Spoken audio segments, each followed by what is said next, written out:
નમસ્કાર, પ્રણામ, સ્વાગત છે તમારું એક નવા વિડીયોમાં। આજની કહાની ખૂબ જ સમજવા લાયક કહાની બનવાની છે અને આ કહાની આજના આધુનિક સમાજના દરેક વ્યક્તિ માટે શિક્ષાપ્રદ કહાની છે। એટલે દરેક યુવાન, વડીલ, વૃદ્ધ તમામ લોકોએ આ કહાની જરૂર સાંભળવી જોઈએ। તો તમને વિનંતી છે કે આ કહાની અંત સુધી ધ્યાનથી સાંભળજો, તો જ તમને આ કહાનીનો સાર સમજાશે।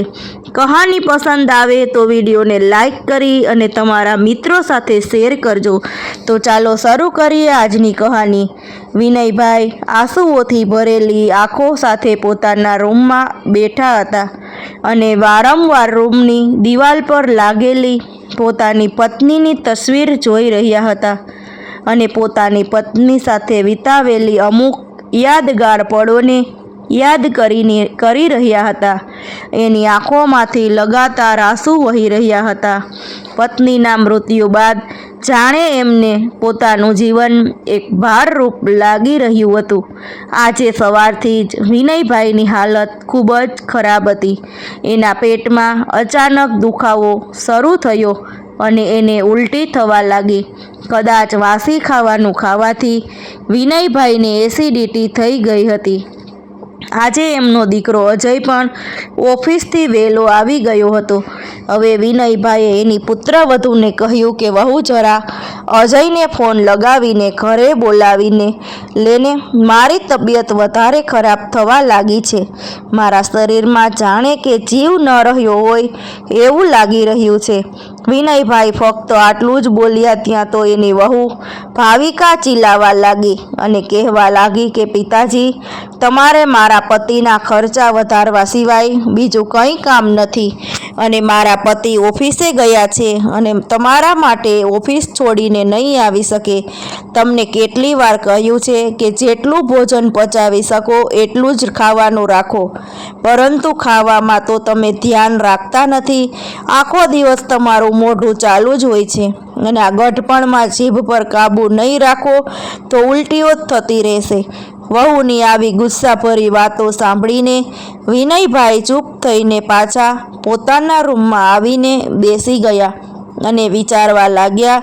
ત્યારે જ એને યાદ આવ્યું કે જ્યારે એનું પેટ ખરાબ થતું હતું અને જ્યારે એમને ઉલટી થતી હતી ત્યારે એની પત્ની એને લીંબુ શરબત બનાવીને આપતી હતી અને લીંબુ શરબત પીવાથી વિનયભાઈને થોડીક રાહત મળતી હતી। એટલે હવે શરબત બનાવવા માટે વિનયભાઈએ એની પૌત્રીને બોલાવીને અને થોડુંક લીંબુ શરબત બનાવવા માટે કહ્યું। એટલે પૌત્રીએ દાદાજી માટે લીંબુ શરબત બનાવી આપ્યું અને દાદાજી આ લીંબુ શરબત પીને જ્યારે ગ્લાસ મૂકવા માટે રસોડામાં ગયા તો શરીરમાં કમજોરીના કારણે એના હાથ કાપવા લાગ્યા અને ગ્લાસ નીચે પડી ગયો। કાચનો ગ્લાસ હોવાથી એ નીચે પડતા તૂટી ગયો। જ્યારે વહુએ આ ગ્લાસ તૂટવાનો અવાજ સાંભળ્યો એટલે દોડતી રસોડામાં આવી અને ખૂબ જ ગુસ્સાભર્યા અવાજે ભાવિકા પિતાજીને ખીજાવા લાગી અને કહેવા લાગી કે તમને ખબર છે આ કેટલો મોંઘો ગ્લાસ હતો? તમે તો કંઈ કામ ધંધો કરતા નથી અને ઘરમાં નુકસાની કરતા રહો છો। આવી રીતે ખૂબ જ અપમાનજનક શબ્દોથી પિતાજીને ખખડાવવા લાગી। વહુનો એક એક શબ્દ પિતાજીના હૃદયમાં તીરની જેમ વાગી રહ્યો હતો। હવે બપોરના 3 વાગી ગયા હતા અને ઉલટીઓના કારણે પિતાજીનું પેટ એકદમ ખાલી થઈ ગયું હતું। પિતાજીને ખૂબ જ ભૂખ લાગી હતી, પરંતુ વહુને કહેવાની એની હિંમત નહોતી થઈ। એટલે તેઓ જાતે જ ઊભા થયા અને રસોડામાં જઈને જમવાનું શોધવા લાગ્યા। ખાવાનું મળી ગયું એટલે ખાવાની પ્લેટ લઈને તેઓ પોતાના રૂમ તરફ જઈ રહ્યા હતા। ત્યારે જ પુત્રવધૂએ રસોડામાં એને ઊભા રાખ્યા અને કહેવા લાગી કે આ શું છે પિતાજી? હમણાં તો તમને ઉલટીઓ થઈ રહી હતી અને આટલી જલ્દી તમને ભૂખ પણ લાગી ગઈ। તમને એ નથી દેખાતું કે તમારી ઉલટીઓના કારણે ઘરમાં કેટલી બધી ગંદકી ફેલાઈ ગઈ છે? એટલે જાઓ, પહેલાં પોતું લઈને તમે ફેલાવીને ગંદકી સાફ કરો। આટલું કહીને ભાવિકાએ પિતાજીના હાથમાંથી જમવાની થાળી લઈ લીધી। ભૂખ અને તરસથી તડપી રહેલા વિનયભાઈ લાચારી નજર ભરી ફક્ત એની વહુ તરફ જોઈ રહ્યા હતા. હવે સવારથી સાંજ થઈ ગઈ હતી, પરંતુ વિનયભાઈના મોઢામાં એક રોટલીનો કોળિયો પણ ગયો નહોતો. સાંજે જ્યારે એનો પુત્ર અજય ઘરે આવ્યો ત્યારે એણે એના પિતાજીને પૂછ્યું કે પિતાજી, મને એવું લાગી રહ્યું છે કે તમારી તબિયત ઠીક નથી. ત્યારે વિનયભાઈએ એના પુત્રને પોતાની હાલત વિશે જણાવ્યું. એટલે અજયે કહ્યું કે તમે મને જણાવ્યું હોત તો હું તમને ડૉક્ટર પાસે લઈ જાત. એટલે પિતા કહેવા લાગ્યા કે બેટા, વહુ કહી રહી હતી કે જ્યારે હજુ તો વિનયભાઈ એક શબ્દ કંઈક બોલવા જઈ રહ્યા ત્યારે જ તેની વહુ ભાવિકા એની તરફ ગુસ્સાથી જોવા લાગી. એટલે વિનયભાઈ ત્યાં જ બંધ થઈ ગયા અને અજય પૂછવા લાગ્યો કે પિતાજી, તમે કંઈક કહી રહ્યા હતા, બોલો ને, શું કહેવા માગો છો? ત્યારે અજય તેના પિતાજી પાસેથી જાણવા માંગતો હતો કે ઘરમાં શું બનાવ બન્યો હતો. એટલે વિનયભાઈએ કહ્યું, બેટા, હું કહી રહ્યો હતો કે મારી દવા પૂરી થઈ ગઈ છે, એટલે આવતીકાલે સાંજે તું ઓફિસેથી ઘરે આવતો હોય ત્યારે લેતો આવજે. એટલે હવે અજયે કહ્યું કે અરે પિતાજી, તમારી દવા તો હું 2 દિવસ પહેલાં લાવ્યો હતો, મેં ભાવિકાને આપી હતી, ભાવિકાએ તમને નથી આપી? ત્યારે અજયે ભાવિકાને બૂમ પાડીને બોલાવી. એટલે ભાવિકા દોડીને અજય પાસે આવી અને કહેવા લાગી કે હું ઘરના કામમાં વ્યસ્ત હતી, એટલે પિતાજીની દવા આપવાનું ભૂલી ગઈ હતી, હમણાં જ લઈને આવું છું. પિતાજીએ તો મને એની દવા બાબતે કંઈ કહ્યું જ નહોતું. બીજા દિવસે અજય ઉઠ્યો ને એણે જોયું કે રસોડામાં પિતાજી વાસણ ધોઈ રહ્યા હતા. ત્યારે અજયે કહ્યું કે પિતાજી, આ તમે શું કરી રહ્યા છો? ત્યારે પિતાજી બોલ્યા કે દીકરા, મને આખો દિવસ સાવ નવરા બેઠા ટાઈમ નથી જઈ રહ્યો, એટલા માટે હું ઘરમાં થોડું કામ કરી લઉં છું અને મારી ખુશીથી કામ કરી રહ્યો છું. આ સાંભળીને અજય ચૂપ થઈ ગયો અને જ્યારે અજય તૈયાર થઈને ઓફિસે જવા માટે નીકળી ગયો ત્યારે ભાવિકા પિતાજીને કહેવા લાગી કે તમને દવા ન મળી એટલે તમે અજયને ફરિયાદ કરી રહ્યા હતા અને આજે તમે અજયની સામે જ વાસણ ધોવા બેસી ગયા. થોડી વાર રાહ જોઈને અને અજયના ગયા બાદ વાસણ ધોવા બેસ્યા હોત તો શું વાંધો હતો? અને આ બધું અજયને બતાવવું જરૂરી હતું કે હું તમારી પાસે ઘરનું કામ કરાવું છું અને તમે આજે આવું કર્યું છે? આજે પણ તમને ખાવાનું નહીં મળે. આ સાંભળીને વિનયભાઈ એની પુત્રવધુ સામે હાથ જોડીને આજીજી કરવા લાગ્યા અને કહેવા લાગ્યા કે વહુ, 2 દિવસ થઈ ગયા છે, મારા પેટમાં અનાજનો એક દાણો પણ નથી ગયો અને ભૂખના કારણે મારો જીવ જઈ રહ્યો છે, એટલે મને ખાવા માટે 2 રોટલી તો આપી દે. આવું કહેતા જ વિનયભાઈની આંખોમાંથી આંસુઓની ધાર થવા લાગી. ત્યારે ભાવિકાએ થોડી દયા બતાવી અને રાતની પડેલી વાસી રોટલી એમને આપી દીધી અને સાથે સાથે થોડી ચા આપી દીધી અને કહ્યું કે આજે તો હું તમને ચા અને રોટલી આપી રહી છું, હવે પછી જો તમે કોઈને પણ મારી ફરિયાદ કરવાની કોશિશ કરશો તો તમારી શું હાલત થશે એ તો તમે જાણો જ છો. આટલું કહીને ભાવિકા તૈયાર થઈને કીટી પાર્ટીમાં જવા નીકળી ગઈ અને વિનયભાઈ પોતાના રૂમમાં જઈને બેસી ગયા અને એની પત્નીના ફોટા સામે જોઈને બોલ્યા કે જોઈ રહી છો ભાગ્યવાન, આવું ખાવાનું તો કોઈ ભિખારીને પણ નહીં આપતું હોય. વિનયભાઈની પત્નીનું મરણ થયું એને 6 મહિના વીતી ગયા હતા અને આ 6 મહિનામાં વિનયભાઈ ખુદ જાણતા હતા કે ઘરમાં એક શ્વાસ કેવી રીતે લીધો છે. વિનયભાઈ 2 દિવસથી ભૂખ્યા હતા અને ભૂખના કારણે તેઓ આ વાસી રોટલી પણ ખાવા મજબૂર હતા, એટલે તેમણે વાસી રોટલી ખાઈ લીધી અને બીજા દિવસે સવારે વિનયભાઈ એના પુત્રને કહેવા લાગ્યા, અરે દીકરા, જોતો આ મારા ચશ્મા તૂટી ગયા છે, એટલે સાંજે તું ઓફિસથી ઘરે આવતો હોય ત્યારે આ ચશ્મા રિપેર કરાવી આપજે ને. હવે ચશ્મા જોઈને અજય કહેવા લાગ્યો કે અરે પિતાજી, તમારા ચશ્મા તો સાવ તૂટી ગયા છે, તો આવા ચશ્માથી તમે કેવી રીતે જોઈ શકો છો? ત્યારે જ અજયે ભાવિકાને બૂમ પાડી અને કહ્યું કે આજે તું પિતાજીને હોસ્પિટલે લઈ જાજે અને એમની આંખો ચેક કરાવી લેજે, એમના માટે નવા ચશ્મા પણ બનાવડાવી લેજે. આ સાંભળીને ભાવિકાએ અજયની સામે તો એક આજ્ઞાકારી પત્નીનું નાટક કરીને મોઢું હલાવીને હા પાડી દીધી, પરંતુ અજયના ગયા પછી એક જવાળામુખી જેમ ભાવિકાનો ગુસ્સો બહાર આવ્યો અને પિતાજીને ગુસ્સાભર્યા અવાજે કહેવા લાગી કે પિતાજી, તમને અજય સામે શાંતિથી બેસવામાં કંઈ તકલીફ છે? રોજ રોજ કંઈ ને કંઈ નવો ખર્ચો કાઢીને બેસી જાઓ છો?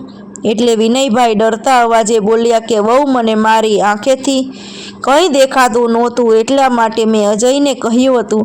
તમને તો ખબર છે ને કે હું કોઈ ફાલતુ ખર્ચો નથી કરાવતો. ત્યારે વહુ કહેવા લાગી કે એવું છે?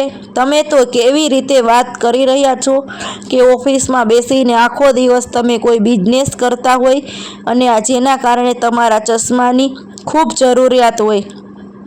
આખો દિવસ તો તમે ઘરમાં પડ્યા રહો છો અને મફતના રોટલા તોડતા રહો છો. એટલે મારી એક વાત ધ્યાનથી સાંભળી લ્યો. જો તમારે 2 સમયના રોટલા શાંતિથી ખાવા હોય તો ચૂપચાપ તમારા રૂમમાં પડ્યા રહેજો અને ઘરમાં કોઈ પણ પ્રકારનો ખર્ચો થાય એવું વર્તન ક્યારેય ભૂલથી પણ ન કરતા. હું તો પરેશાન થઈ ગઈ છું તમારાથી, અને રોજ રોજ આવું ચાલતું રહેશે તો જોઈ લેજો, એક દિવસ હું તમને વૃદ્ધાશ્રમમાં મોકલી દઈશ અને ત્યારે મને કહેતા નહીં કે વહુ, મને રહેવા દે. વિનયભાઈની પૌત્રી રોજ રોજ પોતાની મમ્મીના મોઢેથી આવી બધી વાતો સાંભળતી હતી, એટલે એની મમ્મી પાસે ગઈ અને કહેવા લાગી કે મમ્મી, તું રોજ રોજ દાદાજી સાથે આવી રીતે વાત કેમ કરે છે? પપ્પા સામે તો તું દાદાજીને કંઈ પણ નથી કહેતી. આ સાંભળતા જ ભાવિકાએ દીકરીના મોં પર એક જોરદાર થપ્પડ મારી દીધી અને કહેવા લાગી કે તને આ બધું કોણે શીખવાડ્યું છે? ખબરદાર, જો આજ સુધી તું તારા દાદાજી પાસે બેઠી છે તો મારાથી ખરાબ બીજું કોઈ નહીં હોય. વહુની વાત સાંભળીને વિનયભાઈનું હૃદય ખૂબ જ દુઃખી થઈ રહ્યું હતું. રોજની આવી દુઃખભરી જિંદગીથી વિનયભાઈ કંટાળી ગયા હતા અને હવે તો એમની સહનશીલતા પણ તૂટી રહી હતી. હવે વિનયભાઈ પોતાના પુત્રને આ બધું જણાવી દેવા માંગતા હતા, પરંતુ તેઓ એ વિચારીને ચૂપ થઈ જતા હતા કે હું મારા ઘરમાં ઝઘડાનું કારણ બનવા નથી માંગતો. વિનયભાઈ પોતાના પુત્ર અને એમની વહુનું પરિવાર તોડવા નહોતા માંગતા, એટલે વિનયભાઈ ખૂબ જ ઊંડા વિચારોમાં જતા રહ્યા કે હવે શું કરવું, કોને કહેવું. આ પ્રશ્નો જવાબો એમને નહોતા મળી રહ્યા. તેઓ જાણતા હતા કે જો મેં મારા પુત્રને આ બધી વાતો જણાવી દીધી તો મારો પુત્ર એમની વહુને એક દિવસ પણ ઘરમાં નહીં રહેવા દે, અને હું મારા પુત્ર અને વહુને જુદા કરવા નથી માગતો. એક દિવસ જ્યારે અજય પોતાની ઓફિસે જતો રહ્યો અને પૌત્રી સ્કૂલે જતી રહી અને ભાવિકા પણ તૈયાર થઈને બહાર જતી રહી, ત્યારે ખૂબ જ વિચાર કરીને વિનયભાઈ કોઈને જાણ કર્યા વગર ઘર છોડીને જતા રહ્યા. એની આંખો આંસુઓથી ભરેલી હતી. પુત્ર વધુ દ્વારા કહેલા એક એક શબ્દ એના કાનમાં ગૂંજી રહ્યા હતા. ભાવિકા જ્યારે પાછી ઘેર આવી, એણે જોયું તો પિતાજી તો ઘરમાં નહીં. ભાવિકાએ ઘરના બધા જ રૂમ અને બધી જ જગ્યાએ જોઈ લીધું, પરંતુ પિતાજી ક્યાંય જોવા ન મળ્યા. એટલે ભાવિકા વિચારવા લાગી, અરે, કોઈને જણાવ્યા વગર પિતાજી ક્યાં જતા રહ્યા? આજે એને આવવા ઘરે દે. આજે પિતાજી ઘરે આવે એટલે એને ખખડાવી નાખીશ. પિતાજી તો હવે વધારે મનમાની કરવા લાગ્યા છે, એટલે એને હવે સબક શીખવાડવો જ પડશે. ભાવિકા આવું બધું મનમાં વિચારી રહી હતી, પરંતુ જોતજોતામાં તો સાંજ પડી ગઈ. દીકરી પણ સ્કૂલથી ઘરે આવી ગઈ હતી અને અજયને પણ ઘરે આવવાનો સમય થઈ ગયો હતો, પરંતુ પિતાજીનો હજુ સુધી કોઈ પત્તો લાગ્યો ન હતો. બીજી બાજુ ભાવિકા ડરના કારણે કાપવા લાગી હતી, કેમ કે અજય તો રોજ ઓફિસેથી આવીને પહેલાં એના પિતાજીને મળવા એના રૂમમાં જતા હતા. એટલે ભાવિકા વિચારવા લાગી કે અજયના પ્રશ્નોના હું શું જવાબ આપીશ? પિતાજી ક્યાં જતા રહ્યા? શા માટે જતા રહ્યા? એની સાથે તારી શું વાત થઈ હતી? આવું બધું અજય મને પૂછશે તો હું એને શું જવાબ આપીશ? આવું બધું વિચાર કરતા ભાવિકાને પરસેવો છૂટી રહ્યો હતો, કેમ કે પિતાજીને સાચવવાની જવાબદારી તો અજયે ભાવિકાને સોંપી હતી. અજયને ભાવિકા ઉપર ખૂબ જ વિશ્વાસ હતો, અને ભાવિકા પણ અજયની સામે પિતાજીનો ખૂબ જ ખ્યાલ રાખે છે એવું નાટક કરતી હતી. પરંતુ અજયને ભાવિકાની વાસ્તવિકતાની ખબર નહોતી અને આજે એની પોલ ખુલવાની હતી. થોડી વાર બાદ અજય પણ ઓફિસેથી આવી ગયો અને સીધો જ તે પિતાજીના રૂમમાં ગયો. પરંતુ પિતાજી ન મળ્યા એટલે અજયે ભાવિકાને કહ્યું કે ભાવિકા, પિતાજી એના રૂમમાં નથી, એ ક્યાં ગયા છે? ત્યારે જ ભાવિકા થરથર ધ્રુજવા લાગી અને બોલી કે આજે તો કોણ જાણે પિતાજી સવારના જ ક્યાંક જતા રહ્યા છે. એટલે અજયે ગુસ્સે થઈને કહ્યું કે તારો શું મતલબ છે? શું તું ઘરે નહોતી? એટલે ભાવિકા બોલી કે ના, હું તો બહાર શાકભાજી લેવા ગઈ હતી. હવે અજય ગુસ્સાથી લાલચોળ થઈ ગયો હતો અને ગુસ્સા ભર્યા અવાજે ભાવિકાને કહેવા લાગ્યો કે કદાચ મારા પિતાજીને કંઈ થઈ ગયું તો હું તને એક પળ માટે પણ આ ઘરમાં નહીં રહેવા દઉં. તને તો હું પાછી જોઈ લઈશ. આવું કહીને અજય પિતાજીને શોધવા માટે બહાર નીકળી ગયો. પહેલાં તો અજયે પિતાજીને આડોશ પાડોશમાં શોધ્યા. જ્યારે આડોશી પાડોશીઓને ખબર પડી કે પિતાજી પોતાનું ઘર છોડીને જતા રહ્યા છે એટલે પાડોશીઓને પણ ચૂપ રહેવું યોગ્ય ન લાગ્યું. એટલે એ લોકોએ ભાવિકાની બધી જ પોલ ખોલી નાખી અને જણાવ્યું કે કેવી રીતે ભાવિકા પિતાજી પાસે કામ કરાવતી હતી, એની પાસે વાસણ ધોવડાવતી હતી અને એના બદલામાં 2 ટાઈમના રોટલા પણ એમને નહોતી આપતી. આ સાંભળીને અજય પણ જાણે કોઈ પહાડ તૂટી પડ્યો હોય એવો એને આઘાત લાગ્યો અને એને એ સમય યાદ આવવા લાગ્યો કે જ્યારે પિતાજી મને કંઈક કહેવા માગતા હતા અને કહેતા રોકાઈ જતા હતા. કદાચ ભાવિકાના ડરના કારણે પિતાજી મને કંઈ પણ નહોતા કહી શકતા. કેટલો અજાણ અને બેદરકાર હતો હું કે મેં ભાવિકા પર મારી આંખો બંધ કરીને વિશ્વાસ કરી લીધો અને મારે આ પિતાજીની ભાવનાઓને હું ન સમજી શક્યો. આવું વિચારીને અજય પિતાજીને શોધવા માટે દોડવા લાગ્યો. અચાનક જ એને એવો વિચાર આવ્યો કે પિતાજી પોતાના ગામ જવા માટે નીકળી ગયા હશે એટલે કદાચ એ મને રેલવે સ્ટેશન પર મળી જશે. અજયે દોડતો રેલવે સ્ટેશન પર પહોંચી ગયો. પરંતુ ત્યાં જઈને એના પિતાજી ક્યાંય પણ જોવા ન મળ્યા. એટલે અજય થાકી હારીને પ્લેટફોર્મ પર બેસી ગયો. સામે જોયું તો પિતાજી પણ પ્લેટફોર્મ પર બેઠા હતા અને લગાતાર એની આંખોમાંથી આંસુ નીકળી રહ્યા હતા. પિતાજીને આવી રીતે રડતા જોઈને અજયને એના હૃદય પર છરીના ઘા વાગ્યા હોય એવું દર્દ મહેસૂસ થવા લાગ્યું. વિચારવા લાગ્યો કે મારા પિતાજીને હંમેશા આત્મસન્માનથી જીવતા હતા, આજે મારા કારણે આવી પરિસ્થિતિમાં પહોંચી ગયા છે. હવે અજય દોડીને એના પિતાજી પાસે પહોંચી ગયો અને પિતાજીને જોઈને એને ભેટી પડ્યો અને જોરજોશથી રડવા લાગ્યો. પોતાના દીકરાને જોઈને વિનયભાઈ પોતાને સંભાળી ન શક્યા અને પોતાના હૃદયનો બધો જ ભાર પોતાના પુત્ર આગળ ઠલવી દીધો. ત્યારબાદ અજયે કહ્યું કે પિતાજીએ હવે બધું જાણી ગયો છું કે ભાવિકાએ તમારી સાથે કેવો વ્યવહાર કર્યો છે, તમારા પર કેટલા બધા અત્યાચાર કર્યા છે અને અત્યાર સુધી તમે ચૂપ શા માટે હતા એ પણ હું જાણી ગયો છું. અને આજ સુધી જે થયું એ ભલે થઈ ગયું, પરંતુ આજ પછી હવે આવું ક્યારેય નહીં થાય. ભાવિકાએ તમને જે દુઃખ અને દર્દ આપ્યા છે એ એક ઘાનો હિસાબ એને આપવો પડશે. અને પિતાજી, હવે તમે મારી સાથે ઘેર ચાલો. અજય એના પિતાજીનો હાથ પકડીને એમને ઘર તરફ લઈ જઈ રહ્યા હતા ત્યારે પિતાજીએ ઘરે જવા માટે ના પાડી દીધી કે ના દીકરા, હું તારા ઘરે આવીને તારા અને વહુ વચ્ચે ઝઘડાનું કારણ બનવા નથી માગતો. હું એવું ઈચ્છું છું કે તમે બંને સુખી રહો. મારા આશીર્વાદ હંમેશા તમારી સાથે છે, પરંતુ હું એ ઘરમાં પાછો નહીં આવું. અજય જેમ તેમ કરીને પિતાજીને મનાવીને ઘરે પાછા લઈ ગયો. હવે આવીને ભાવિકાને જોઈને અજયનું લોહી ઉકળી રહ્યું હતું. એટલે અજયે ભાવિકાને કોઈ પણ પ્રશ્ન કર્યો નહીં અને એને કંઈ પણ બોલવાની તક પણ આપી નહીં. ઘરે આવતા વેત જ અજયે ભાવિકાને 4 થપ્પડ મારી દીધી અને આજે આ દ્રશ્ય એના પાડોશીઓ પણ જોઈ રહ્યા હતા, પરંતુ કોઈએ આવીને અજયને રોક્યો નહીં. અજયનો ગુસ્સો જોઈને ભાવિકાના હોશ ઉડી ગયા. અજયનો ચહેરો ગુસ્સામાં લાલ થઈ ગયો હતો અને તે આજે ભાવિકાને સારી રીતે પાઠ ભણાવવાનો હતો. આ બધું એકદમ સામે દેખાઈ રહ્યું હતું. ત્યારે અજયે કહ્યું કે અરે લાગણીહીન સ્ત્રી, મેં તારા ઉપર કેટલો વિશ્વાસ કર્યો હતો અને મારા પિતાજીને તારા ભરોસે છોડ્યા હતા અને તે મારા આ વિશ્વાસનો ખોટો ફાયદો ઉઠાવ્યો. હું તો વિચારતો હતો કે મારા પિતાજી ઘરે રહીને ખુશ રહે છે, પરંતુ નહીં, તે તો એમનું જીવન નરક બનાવી દીધું હતું અને મારી સામે એની સંભાળ રાખતી હોય એવો ઢોંગ કરતી રહી. જેટલું દુઃખ તે મારા પિતાજીને આપ્યું છે એને તો હું વ્યાજ સાથે તને પાછું આપીશ અને તું અત્યારે જ મારા ઘરમાંથી બહાર નીકળી જા. ત્યારે જ અજયે ભાવિકાના પિયરમાં ફોન લગાવ્યો અને એની માને કહેવા લાગ્યો કે આજથી હું તમારી દીકરી સાથે બધા જ સંબંધ તોડી રહ્યો છું. તમે અહીં આવી જાઓ અને તમારી દીકરીને લઈ જાઓ.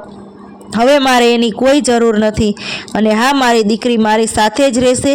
છૂટાછેડાની નોટિસ હું તમને ઘરે પહોંચાડી દઈશ. અજયે જે કર્યું એ જોઈને ભાવિકા એકદમ ચોંકી ગઈ. ત્યારે જ વિનયભાઈ બોલ્યા કે દીકરા, તારો ગુસ્સો શાંત કર અને મારી વાત ધ્યાનથી સાંભળ. તારે મારા કારણે તારે પત્ની સાથેનો સંબંધ ન તોડવો જોઈએ. હવે તમે બંને પતિ પત્ની નહીં પરંતુ મા બાપ પણ છો. જરા વિચાર કરો કે તમે બંને આવી રીતે અલગ થઈ જશો તો તમારી પુત્રી પર શું વીતશે.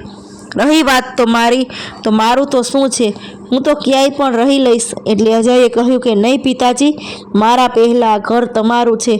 આ ઘરના માલિક તમે છો અને આ ઘર તમારી પાસેથી કોઈ છીનવી ન શકે અને જેને આ ઘર છોડીને જવાનું છે એ ભાવિકા છે. મારે મારા પિતાજીની જરૂર છે પરંતુ ભાવિકાને એના સસરાની જરૂર નથી, એટલા માટે તે ઘર છોડીને જઈ શકે છે.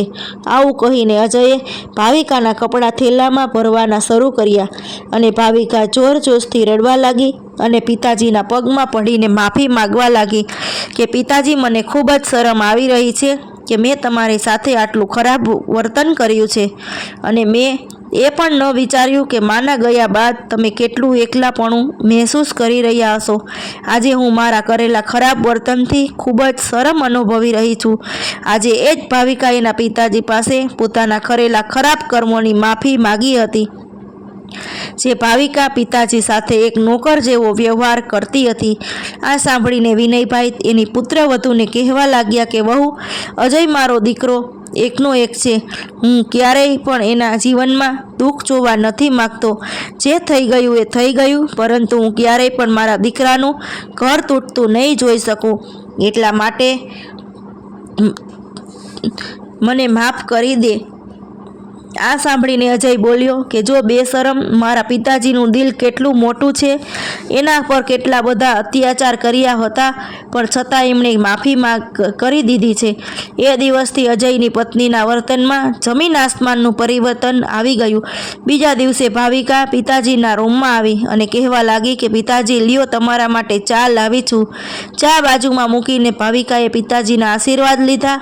આજે પિતાજી એમની પત્નીની તસવીર સામે ખૂબ જ શાંતિથી બેઠા હતા.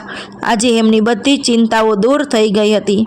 વિનયભાઈ પત્નીના મૃત્યુ બાદ આજે પહેલીવાર આવી રીતે શાંતિથી બેઠા હતા અને તેઓ આટલી જ પ્રાર્થના કરી રહ્યા હતા કે હે ભગવાન, તમે દરેક માતા પિતાને અજય જેવો દીકરો આપજો. આપણા માતા પિતા આપણા બાળપણમાં આપણને એક રાજકુમારની જેમ ઉછેરીને મોટા કરે છે, એવી જ રીતે આપણી પણ ફરજ બને છે કે માતા પિતાની વૃદ્ધાવસ્થામાં આપણે પણ તેમને એક રાજાની જેમ રાખવા જોઈએ. તો આજની કહાની તમને પસંદ આવી, કેવી લાગી, કોમેન્ટમાં જરૂર જણાવજો.